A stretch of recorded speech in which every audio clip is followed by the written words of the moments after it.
So this video is about how to make a quick balance due report. I know that IO gives you this here that kind of helps out. You can click on them and see and do what you need to, but it doesn't really help out a ton.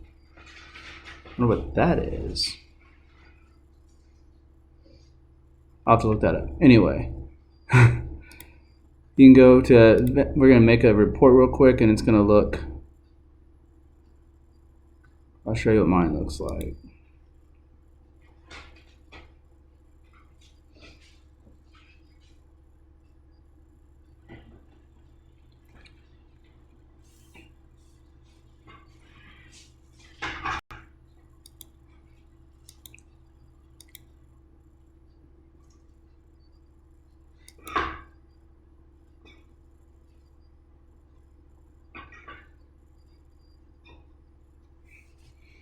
So the report shows you all the balances due, even if the event hasn't happened yet. At least mine does. It shows everything. See, I've got future ones that are in come up to Lucas Oil, and it's not even until June 30th of 2022, but that's okay. You can go in here, over here, and choose the range, and so we can choose a range and say for the last month or whatever. You can either go here and say last month,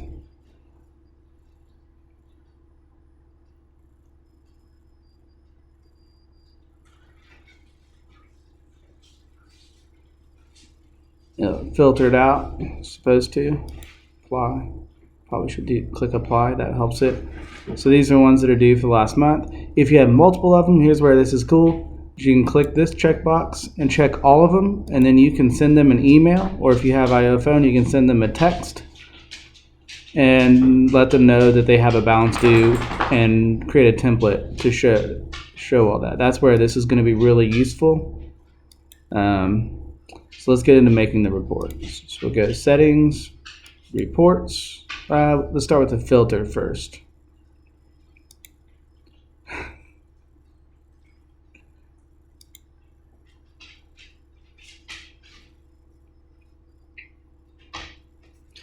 Okay, so like I name all my reports, very specific to what I'm using it for. If I create duplicates, I don't really care.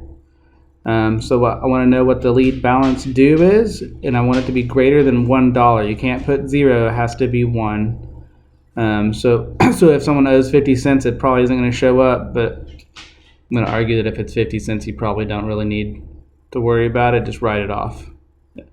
So anyway, dollar, and the chances of someone owing 50 cents is very slim. You'll probably notice it. I've had a couple people that still owe me like 2 pennies, shortchanged me on a few pennies because they just rounded. So this won't show those, but then you want to set this and, so not only do you want it, you also want it to be in your certain statuses. So you don't want to show a balance due if it's just a quote because they may not ever book. So you just want something that's confirmed and complete. I have this one here because that's how I shortened my customer pickup ones. And so it'll pull those leads in as well. So that's my filter that I use, that I created for it. And then we're going to reports.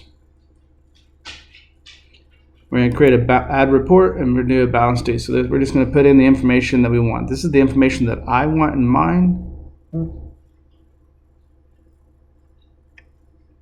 I just want the organization, because sometimes it's an organization if it can be, the contact's full name, their phone number, because if you want to call them, I put cell phone, but you can put office phone, however you want to put it, how much they owe, and when their event ended so I can tell how many days past due it is. And then I apply the balance due filter. So once you save and close that, you group them by end date. That's how or sort by end date. So I can go oldest to youngest, like the ones that are well past due, if I don't filter out anything. And then whenever you're in your leads,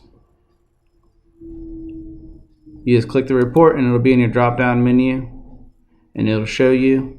And mine was already populated from before, so it's not going to be again, but That's a quick, easy way to see the balance due going forward and past. It's all you need is choose the date over here. Like I said, you choose the checkbox and you can email them all at once. You can text them all at once. If you have a template, that makes it even better. If you have any other questions, let me know.